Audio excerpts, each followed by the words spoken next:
الحمد لله رب العالمين، والصلاة والسلام على سيدنا محمد وعلى آله وصحبه أجمعين، أما بعد. فقد قال الله سبحانه وتعالى في كتابه العزيز: أعوذ بالله من الشيطان الرجيم، بسم الله الرحمن الرحيم.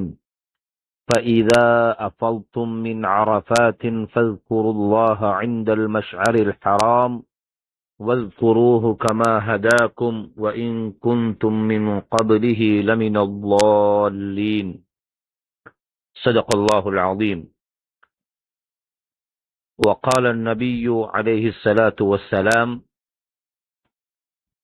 صيام يوم عرفة أحتسب على الله أن يكفر السنة التي قبله والسنة التي بعده. رواه مسلم. صدق رسول الله صلى الله عليه وسلم. அன்பார்ந்த சகோதரர்களே, நேயர்களே, மிக முக்கியமான ஒரு மார்க்க விளக்கத்தை நாம் அனைவர்களும் சரியாக புரிந்து கொள்ள வேண்டும் என்ற நோக்கத்தோடு இந்த ஒலிப்பதிவு பதிவிடப்படுகிறது. அதாவது, வருகின்ற புதன்கிழமை இலங்கை நாட்டு பிறையை அடிப்படையாக வைத்து துல்ஹிஜ்ஜாவுடைய 9வது நாளாகிய அரஃபாவுடைய தினமாக இருந்து கொண்டிருக்கிறது. எனவே இந்த அரஃபாவுடைய நோன்பு சம்பந்தமாக சிலர் தெளிவின்மையால் அல்லது மக்களுக்கு அதனை சரியான முறையில் தெளிவுபடுத்தாததனால் ஏற்பட்ட சில சந்தேகங்களை நிவர்த்தி செய்வதே எமது அடிப்படையாக நோக்கமாகும். அரஃபாவுடைய நோன்பு என்பது அது இடத்தோடு சம்பந்தப்பட்டதா அல்லது பிறையோடு நாளோடு சம்பந்தப்பட்டதா என்பதை நாம் முதலாவது விளங்க வேண்டி இருக்கிறது. சில இபாதத்துக்கள் இருக்கின்றன, அவைகள் அந்த இடங்களோடு சம்பந்தப்படக்கூடிய இபாதத்துகள். ஹஜ்ஜுடைய வணக்கம் என்பது அது குறிப்பிட்ட சில இடங்களோடு சம்பந்தப்பட்டவைகள். ஏனைய சில இபாதத்துக்கள், தொழுகை, நோன்பு, ஏனைய நஃபிலான வணக்கங்கள், இவைகள் அனைத்தும் அதிகமாக பிறையோடு சம்பந்தப்பட்டிருப்பதை நாங்கள் பார்க்கிறோம். அரஃபாவுடைய நோன்பு இது பிறையோடு சம்பந்தப்பட்ட ஒரு அடிப்படையான விடயமாகும். அரஃபா என்பது குறிப்பிட்ட ஒரு இடத்திற்கு சொல்லப்படுகின்ற ஒரு குறிப்பிட்ட ஒரு இடமாக இருந்தாலும் அன்றைய நாள் 9வது நாள் அரஃபாவுடைய நாள் என்று மக்கள் அந்த இடத்தில் ஒன்று கூடுவார்கள். அப்படி ஒன்று கூடக்கூடியவர்கள் அவர்கள் அந்த அரஃபா மைதானத்தில் எந்த ஒரு நோன்போ நோக்க முடியாது என்பது எல்லோருக்கும் தெரியும். ஹஜ்ஜுக்கு போகாதவர்கள், அரஃபா மைதானத்தில் இருக்காதவர்கள், உலகில் நாலா புறங்களிலும் இருக்கக்கூடிய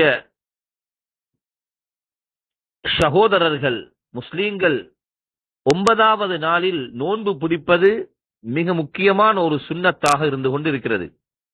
ஹஜ்ரத் ரசூலுல்லாஹி ஸல்லல்லாஹு அலைஹி வஸல்லம் அவர்கள் சொன்ன மிக தெளிவான ஹதீஸ். அரஃபாவுடைய நோன்பை பற்றி நபியிடத்திலே கேட்கப்பட்டது. ஸல்லல்லாஹு அலைஹி வஸல்லம் சொன்னார்கள், நான் அல்லாஹ்விடம் ஆதரவு வைக்கிறேன், நான் எண்ணுகிறேன், அது சென்ற வருடத்துடைய பாவம், வருகின்ற வருடத்துடைய பாவம், மொத்தமாக 2 வருடங்களுடைய பாவங்களை அது அளிக்கிறது, மன்னித்து விடுகிறது என்று ஸல்லல்லாஹு அலைஹி வஸல்லம் அதனுடைய சிறப்பை சொன்னார்கள். அந்த அடிப்படையில் எமக்கு வழிகாட்டக்கூடிய இமாம்கள், மூத்த உலமாக்கள்,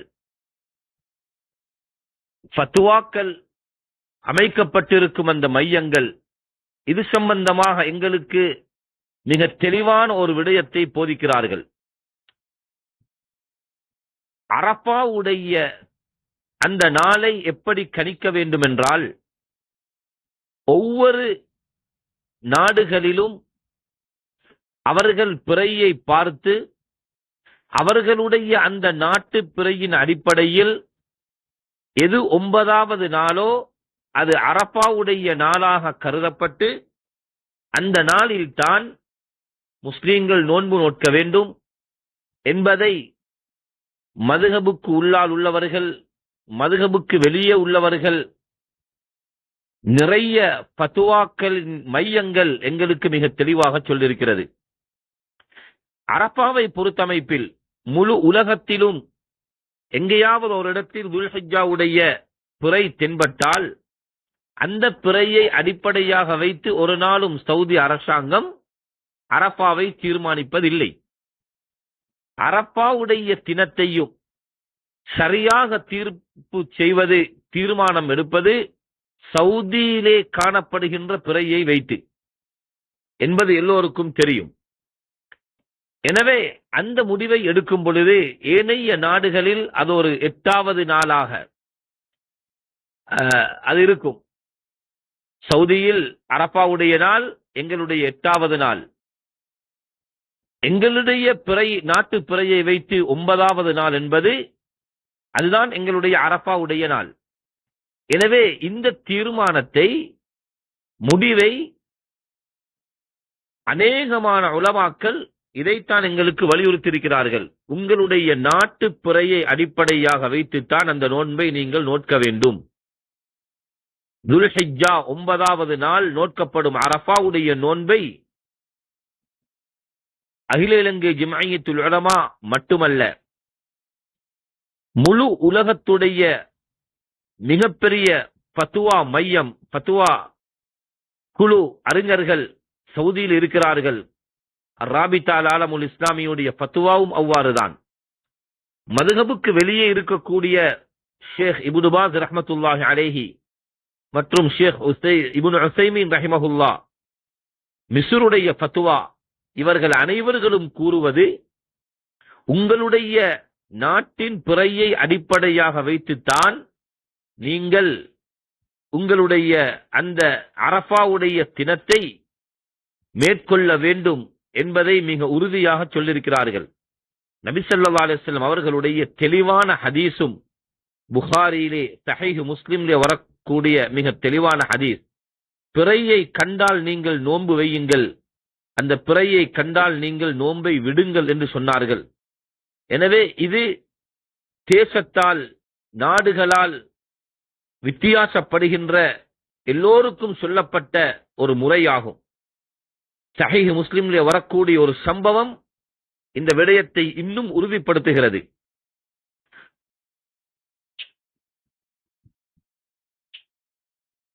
குரைப் ரஹிமஹுல்லாஹ் அவர்கள் ஷாம் தேசத்தில் இருந்து மதீனாவுக்கு வந்த பொழுது, ஷாம் தேசத்தில் ரமலான் மாதம் ஆரம்பிப்பதற்கும் மதீனாவில் ஆரம்பிப்பதற்கும் ஒரு நாள் வித்தியாசம் இருந்ததை கண்ட இப்னு அப்பாஸ் ரலியல்லாஹு அன்ஹுமா அவர்கள், நாங்கள் மதீனாவில் பிறை கண்டதன் அடிப்படையில் தான் நோன்பை நோற்றோம், அதன் அடிப்படையில் நோன்பை விடுவோம். ஷாம் தேசத்தின் ரமலான் மாத ஆரம்பம் வித்தியாசமாக இருந்தாலும் சரியே என்று நபி ஸல்லல்லாஹு அலைஹி வஸல்லம் அவர்கள் இவ்வாறுதான் எமக்கு ஏவினார்கள் என்ற விடயத்தை கூறினார்கள். இப்படி நபியுடைய காலத்திலேயும் தேசத்திற்கு ஏற்ப அந்த பிறை வித்தியாசப்பட்டிருக்கிறது என்பதை நாங்கள் பார்க்கிறோம்.